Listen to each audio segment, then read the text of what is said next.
This is the Classic Vibe 60s Telecaster by Squier by Fender. It's made in Indonesia. So now I have two made in China Classic Vibes, one made in Indonesia Classic Vibe, which I hear are awesome and fire, and one made in Korea Schecter C1 Platinum. In any case, the reason I didn't want to plop down a full price for like a Mexican Telecaster or a Fender American Telecaster is they've never really appealed to me that much when I play them in stores, but I've always been kind of Telecaster curious. And so this is a 60s model. It might have different appointments from a modern like Player Series or Am Pro 2, but look at how beautiful the binding is. The fretwork is amazing, as you would expect from the Classic Vibe series. Again, the back is lacquered. It doesn't have the skunk stripe, although luckily the truss rod access is still on the top. And just look how beautiful the appointments are. I mean, this is an absolute steal. I bought my Fender Classic Vibes at like $300 brand new, $300 brand new. It was on sale. I think it was $350 list price. Now they're going for like $450. This is $450. Might seem like I'm going on a guitar buying spree. Part of that is to spur myself to play more guitar and to get better at guitar as my main hobby. The other main part is I think, you know, if you wait a year, prices are going to jump by $100. Gibson's not going to be $3,200 anymore. It's going to be more like $3,500. And these Classic Vibes are going to be for $500. Crafted in Indonesia. I hear Indonesia churns out amazing Classic Vibes. I think they took over the factory production from China around 2016, 2017 or so. So they also make the Stratocaster Classic Vibes. Again, Sweetwater comes through again. It even has an inspection card, which I've never seen on Squiers. And so it was boxed in this box. Obviously, a Squier is not going to come in a hard shell case or any kind of case that I know of. It comes in the Squier box, which is part of this box.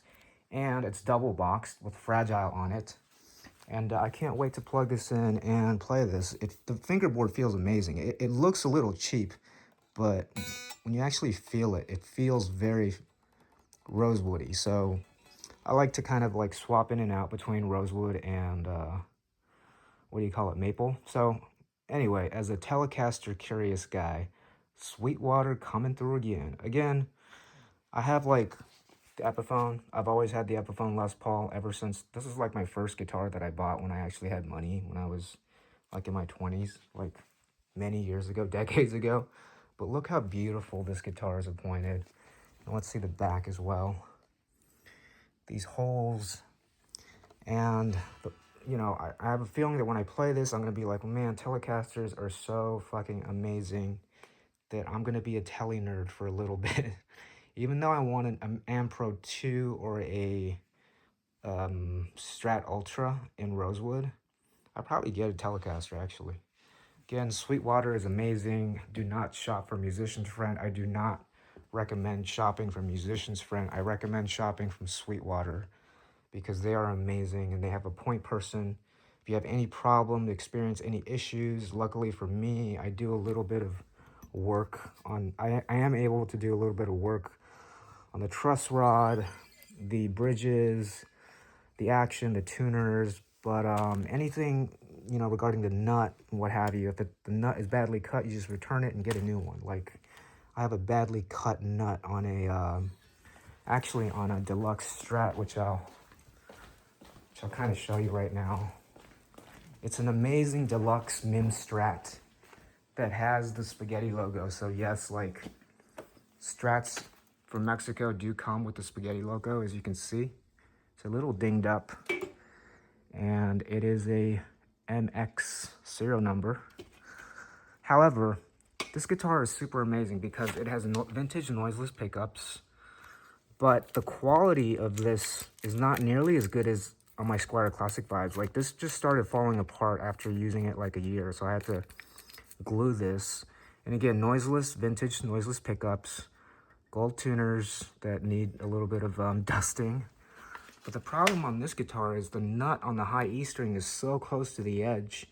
It's about 1 millimeter too close and it needs to be recut, and I have no idea how much that's going to cost.